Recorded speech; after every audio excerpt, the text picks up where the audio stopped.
Bonjour tout le monde. Nous sommes allés explorer aujourd'hui avec Anne-Julie s'il y avait des différences entre le fait de choisir entre l'inhumation ou la crémation. Voir les influences sur l'âme, s'il y en avait. Nous avons eu aussi bien sûr le point de vue d'un des incarnés qui nous a expliqué ces différences. Voilà. Assez intéressant comme thématique à explorer. Donc, je vous souhaite un bon visionnage. Il faut savoir aussi que nous vous proposons, bien sûr, dans notre activité avec Anne-Julie, on accompagne, bien sûr, vos défunts, on va dire, vers ce passage dans l'au-delà. Ça fait partie de ce qu'on propose comme session. Voilà, donc n'hésitez pas à nous contacter si jamais vous étiez intéressé. Et puis, pensez à liker la vidéo et à vous abonner à notre chaîne pour pouvoir nous suivre et on va dire avoir connaissance de nos futures investigations et avoir accès aussi bien sûr à toutes celles qui sont déjà en ligne sur notre chaîne. À bientôt!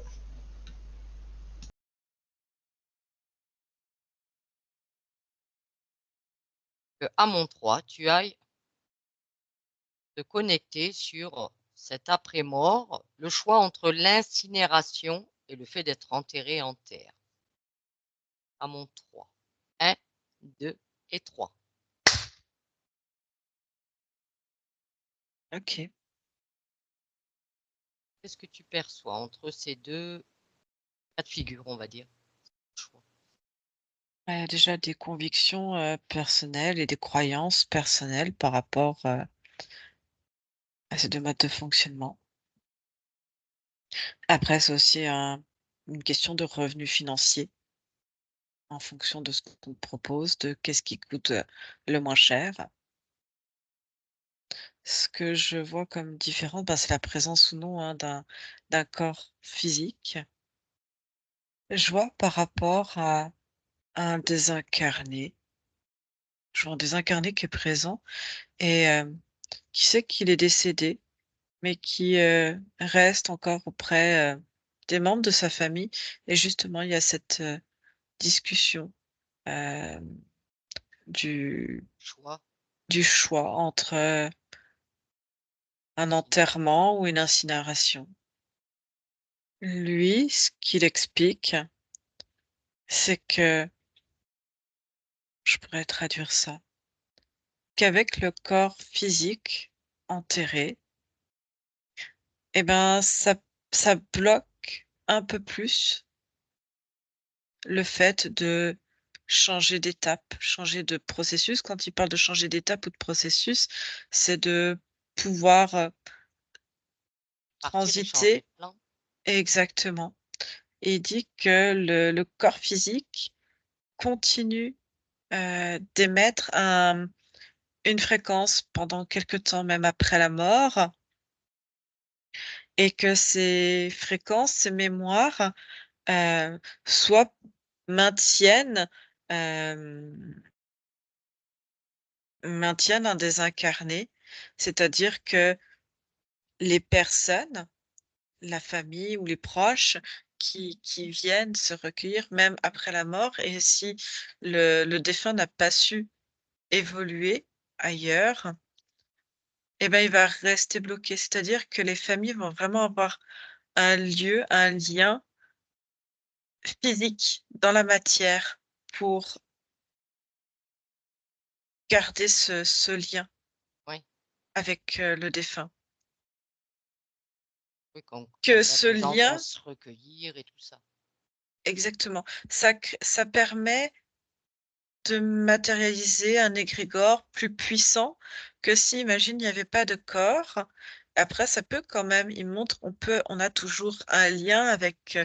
la personne qui est désincarnée. Mais même le défunt, il dit: «Mais en fait, la plupart après ne sont plus là ou sont ailleurs ou continuent, d'errer» et il montre que, aussi certains désincarnés ne savent pas qu'ils sont morts ou sont restés sur soit un lieu d'accident ou un autre, Lieu lieu, de soit à vie. l'hôpital ou un lieu de vie exactement et ne sont pas du tout, en lien avec, le corps physique. Donc ça crée une séparation et finalement, il dit, ben, le désincarné, la personne décédée n'est pas là, en fait, hein, Dans ce cercueil. dans ce cercueil, mais que ça rassure et il comprend et que ça rassure, ben, les proches, l'entourage et ce qu'il me montre, c'est que si un désincarné n'est pas proche de son corps pendant que la famille pleure et revient peut-être pendant des mois, des années Mmh. encore sur le corps et ce corps ne répond qu'en partie à la personne qui est défunte, donc elle, elle n'est plus là, mais il y a une énergie qui se crée et ben, finalement, d'autres désincarnés qui pourraient errer ou d'autres entités, peu importe, peuvent venir se greffer à cet égrégore et montre, une tombe où, la dame est décédée, puis c'est devenu un caveau familial. Donc certains sont là, d'autres absolument pas là et les plus on va dire, ceux qui sont morts il y a, peut-être 40, 50 ans en arrière, ne sont plus pleurés et petit à petit sont oubliés. Mais ceux qui sont morts il y a encore 2 ou 3 ans, il me dit: «Bah, il y a une jeune femme qui est morte il y a 2 ans, mais elle n'est pas là». Il me montre qu'elle s'est suicidée, elle n'est pas là dans cette Sur le lieu. tombe, Mmh. mais que la famille vient pleurer encore. Il y a de la colère, il y a de la tristesse, il y a plein d'émotions autour de cette tombe.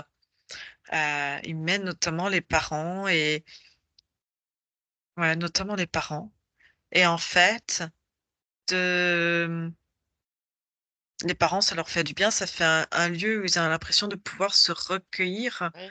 de la matérialiser, mais en fait, il y a D'entités qui viennent. d'autres âmes, ouais, d'autres entités, il y a un peu des 2 qui viennent et qui viennent se coller parce que finalement, certains défunts en fait n'ont plus l'intention, cette attention qu'on pouvait leur porter et viennent se rapprocher et essayent de recréer un lien avec, ces Et personnes qui n'ont jamais connu, mais mmh. pour essayer d'avoir un peu d'amour, avoir une intention particulière. Une autre entité vient se nourrir de cette tristesse pour se renforcer pour bah, comme toi tu mangerais, de la Oui. viande ou des légumes, bah, lui c'est pareil, hein, tout simplement et ça entretient cette énergie d'égrégore entre eux tous. Et donc si tu prends à côté, le fait d'être incinéré, Anne-Julie, quelle est la différence? Dans la conceptualisation des choses, il n'y a plus de corps, il n'y a que des cendres qui ont une légère mémoire, mais l'impact est beaucoup moindre. Alors il dit: «On peut très bien cette urne la laisser dans un cimetière et les gens venir» et il dit souvent c'est des urnes qui sont, tu sais, mises les uns à côté des autres. Alors des fois, tu as des urnes qui sont posées sur une pierre tombale, hem, Ouais, des proche d'une columbariums. famille, soit columbarium, soit sur une pierre tombale pour rapprocher, ce membre de sa famille. Mmh. Heu, mais il me dit après, voilà, l'énergie et l'impact de bloquer la personne est moindre et même un défunt s'il était présent, heu, il sent encore, heu, quand, on l'enterre, il sent encore la présence comme des effluves qui viennent, du corps physique. Donc cette Oui. sensation d'être encore présent et maintenu par la famille. Alors que là, les cendres, c'est plus du tout la même forme d'énergie physique, Mmh. matérielle. Donc il y a aussi cette compréhension que, ben, ils sont passés à une autre étape de leur vie.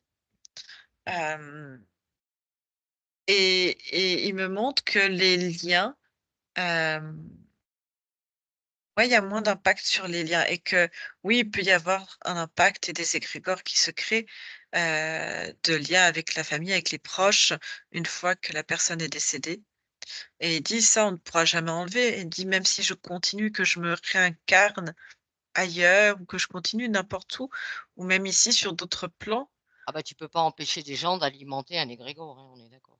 Mais c'est même pas ça, en fait. Il dit: «Oui, effectivement et ça peut retenir, même si on est incinéré», mais il dit: «De toute façon, il y aura toujours une part», lui, il parle pour lui, hein, cet Mmh. homme, il dit: «Il y aura toujours une part de moi qui continuera de vivre dans les mémoires de chacun».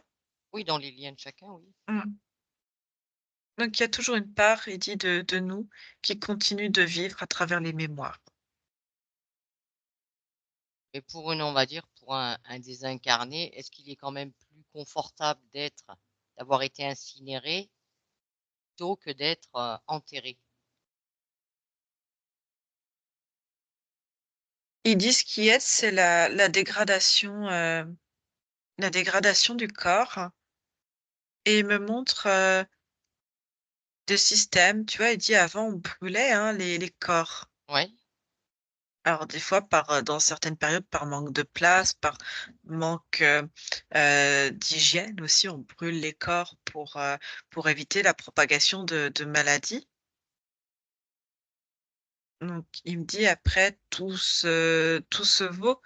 Après ça va être dans la compréhension de chacun, de ces différentes étapes et du travail que chaque personne a fait de leur vivant par rapport au Mmh. deuil de la personne qui part et puis après ça va être la compréhension de la personne défunte, qu'il est décédé ou pas, enfin qu'il est décédé et qu'il est libre et cette compréhension en fait qu'il a de son décès et de la paix qu'il peut aller, retrouver et qui peut se libérer des entraves qu'il a pu avoir et d'interférences s'il y en a également. Justement, Julie, il y a je pense que si on remonte, assez loin, le système, d'être enterré en terre n'a pas toujours été là. Non, tu prends par exemple, les les Vikings ou autres, Mmh. on Alors brûlait les corps sur des radeaux, hein. qu'est-ce qui fait qu'on s'est mis à justement à proposer ce système-là d'enterrement, de mettre les gens en terre? D'où c'est venu ça? Bah, regarde même, en Égypte, Oui. on momifiait, donc ça a toujours, existé de garder ou non un corps et de le rendre vraiment poussière ou est-ce que tu vois comme les momies, mais Enfin c'est pas momifier, qu'en c'est encore autre Égypte. chose, c'est encore autre Oui, chose. mais la momification, ça fait garder un corps physique. Il y a pas que Mmh. les Égyptiens. Je vois dans les cultures asiatiques également, je vois des momifications de corps.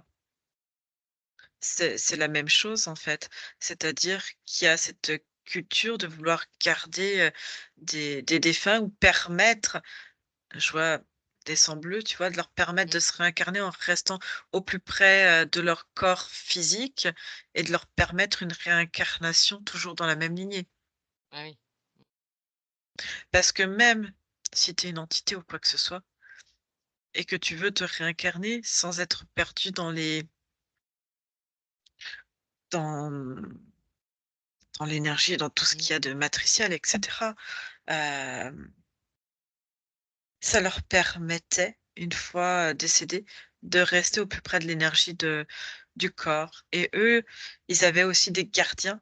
Je vois ces personnes qui sont momifiées, je vois comme des gardiens qui veillent.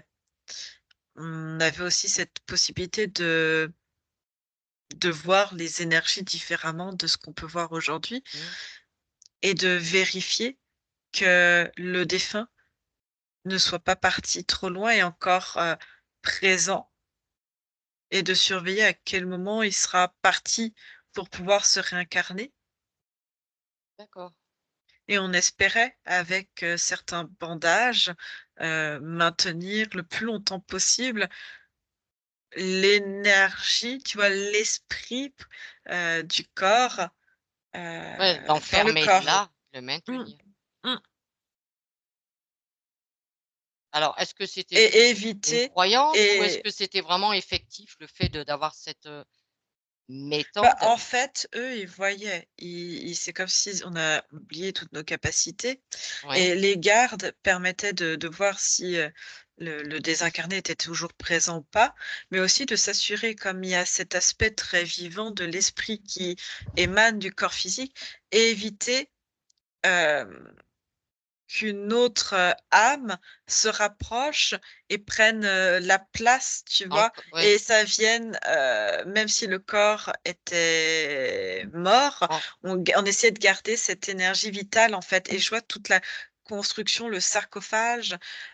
Ils ont utilisé des matériaux pour essayer de bloquer, l'esprit, presque cette énergie vitale, comme en suspens autour, et ça pouvait attirer, des curieux ou des gens, qui voulaient, bénéficier oui. de la richesse, enfin de la richesse, de l'âme de la personne, et essayer de prendre la place, de faire des subterfuges pour se réincarner, se faisant passer. Parce qu'eux, sont restés aussi dans des lignées, hein, ils ne se mélangeaient pas, Mmh. si on prend au niveau, des sangs bleus, des Égyptiens surtout. Est-ce que justement, si tu prends ces sangs bleus, ces Égyptiens et on va dire toutes ces grandes figures, hein, est-ce que le fait d'avoir fait ces systèmes-là, comme tu dis, pour maintenir et tout, est-ce que tu en as beaucoup qui se sont vraiment réincarnés dans les mêmes lignées? Le Oui, fait d'avoir fait ça? Ouais, ouais, ouais. Mmh, c'était efficace? ouais. Alors je me pose aussi la question, Anne-Julie, le fait de ce que tu évoquais tout à l'heure, des caveaux. Le fait de faire des caveaux, c'est-à-dire, tu es plusieurs, à être enterrés dans le même truc, enfin dans le Mmh. même, est-ce que ça a un impact ou pas? Le fait d'être à plusieurs là-dedans? Est-ce que ça génère un chaos? Non, ce que je vois, c'est la même chose après que, si Pareil? tu as qu'une personne, en fait, c'est le la même chose que des personnes qui vivent en maison ou qui vivent en immeuble. Mmh. C'est le même processus, quoi. C'est le même processus. Hem, Après c'est oui, certains peuvent se retrouver, on va dire, sur des mêmes lieux, des esprits se retrouver.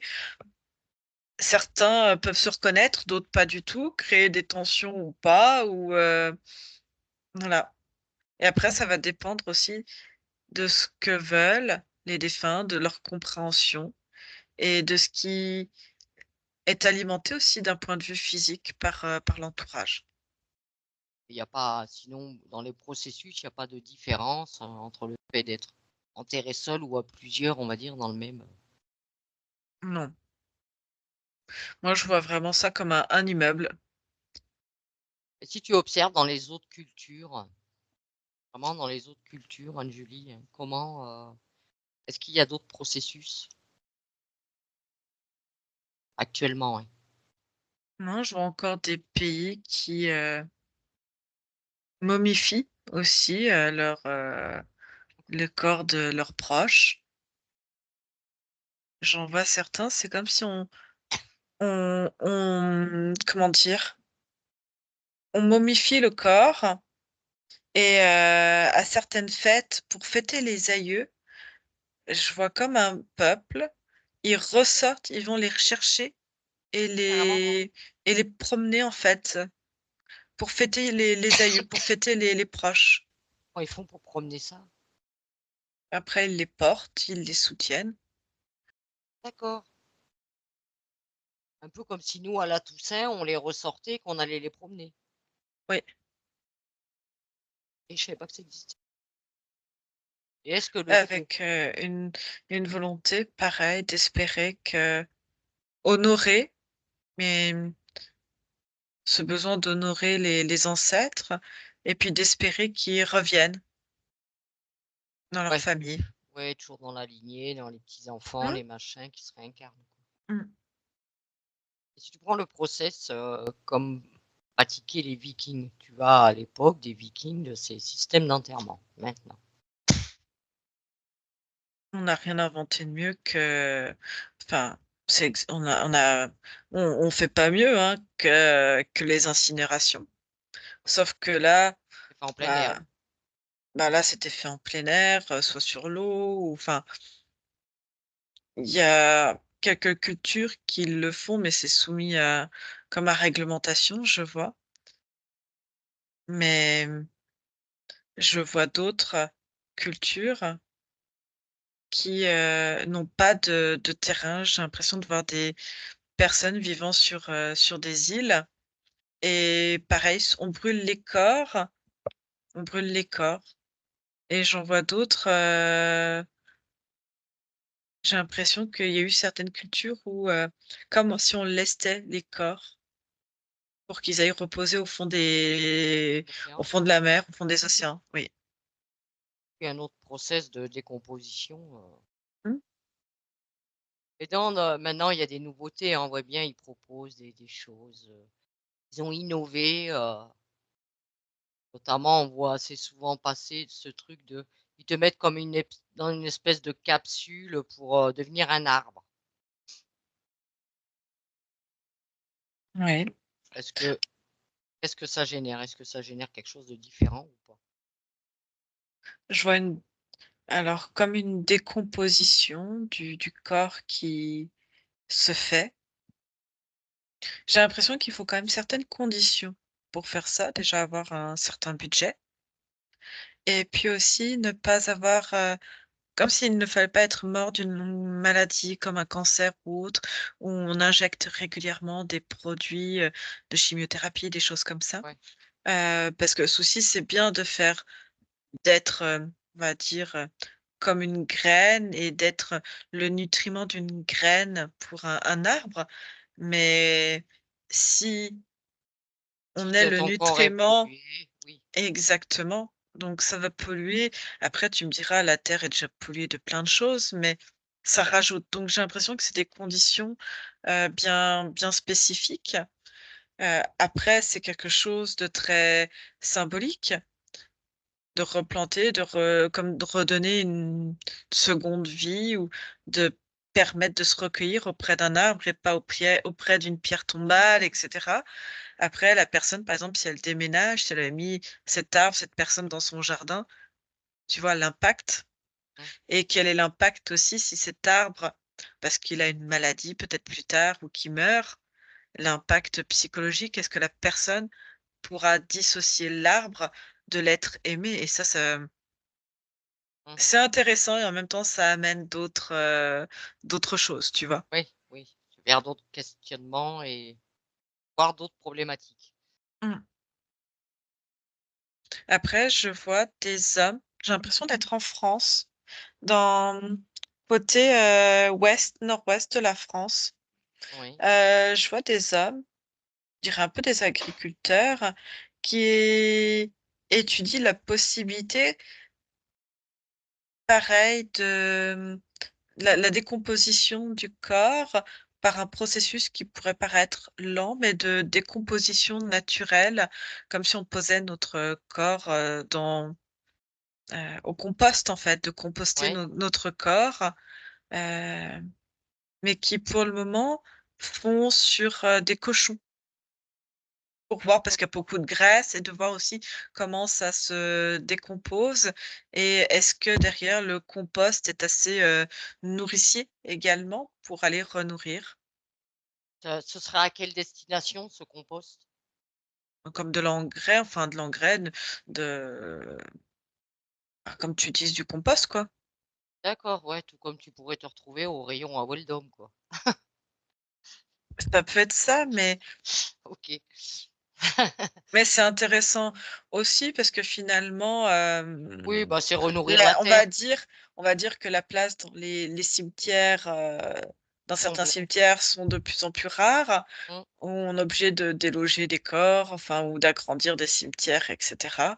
Puis après, c'est aussi une question de croyance, personnelle et de ce qu'on a envie.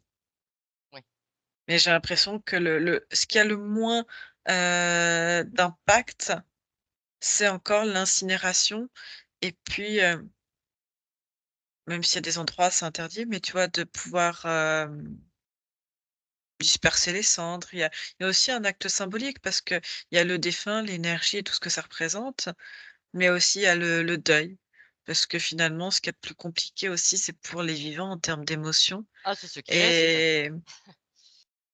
et d'accompagner, de s'accompagner ou d'être accompagné dans ce deuil. Chacun après vit ça à sa manière, quoi.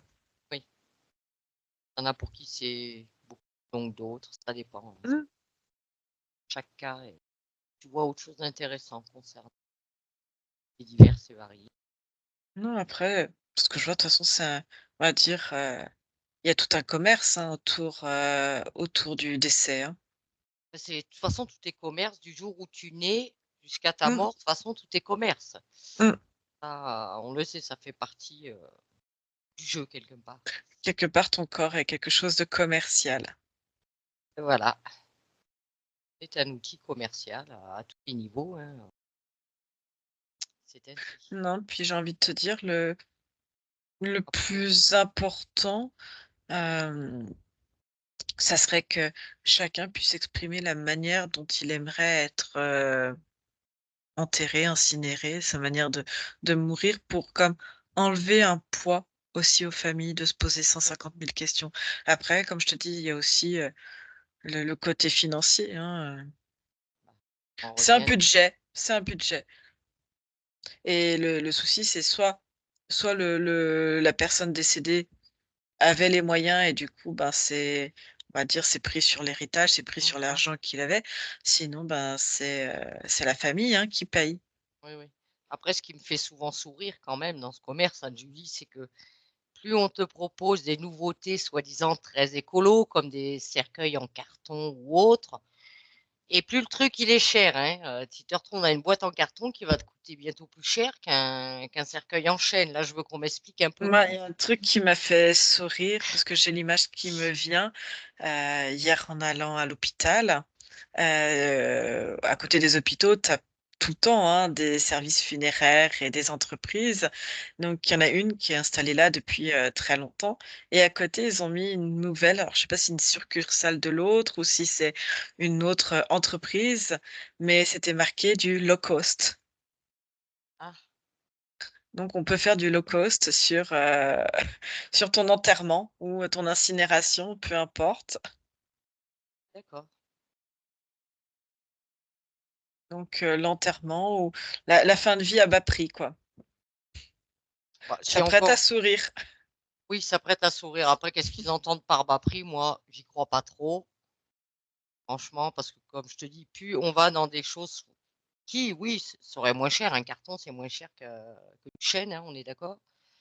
Bah, pourtant, bah, c'est écolo, alors c'est plus cher. Mmh. Là, je suis pas. Ça me fait quand même. Après, moi, je suis Là, il partisan. y a quelque chose que je vois qui me vient en image, le fait que si, je te parlais tout à l'heure de l'énergie, il me semble, tu sais, d'être, enterré et Mhm. ce qui fait aussi que le désincarné reste, donc il y a cette partie esprit qui est encore un peu Oui, présente et cetera, mais tu as aussi, comme dans les momifications, tous les objets ayant appartenu à la personne qu'on met dans le cercueil, tu vois? Ou oui. qu'on habille la personne et ça aussi, tu as certaines, Les choses bagues avec de l'or, avec des qui se certains décomposent pas. métaux qui se décomposent pas, mais aussi qui sont, capteurs de mémoire, capteurs d'énergie, tu vois ce que je veux dire? Et du coup, ça si le désincarné est présent auprès de son corps, ça le maintient encore plus dans ce lieu ou enfin Mm. auprès de son corps quoi, par, Ouais. par ces objets qui sont chargés de mémoire également. J'avoue que on arrive, comme on dit, à la naissance à poil. On devrait repartir à poil. Ce serait mieux, mais bon. Après, Ah bah, je t'explique pas la mise en bière, hein. bah non, mais on pourrait faire une mise en bière avec un drap, quelque chose de, voilà, juste un drap, quelque chose comme ça. Et une fois la personne dans le cercueil, avant de fermer, enlever ce drap. Pas. Après, je vois beaucoup de cultures où on honore, où on part, hein, les défunts, hein. Même si tu as des cultures où nous on pleure, il y a des après ça dépend, mais je dirais dans les cultures européennes, il y a beaucoup de pleurs, beaucoup, et dans d'autres cultures, je vois même l'Afrique pousser en De la musique, joie. c'est ouais. C'est bien, tellement plus agréable. On devrait plutôt honorer la personne dans tout ce qu'elle a été de positif dans sa vie, plutôt que de ramener tout à un négatif. Mais bon, Après c'est compliqué, c'est lié à la mort, c'est lié à sa perception du deuil, à c'est ça. sa son ouverture ou pas à, on va dire, l'au-delà quelque part, et de ce qu'on y met derrière, toute la symbolique. Oui, oui, ça appartient à chacun. Mmh. Ok, Anne-Julie, bien. Eh bien, on va te remercier pour toutes ces informations.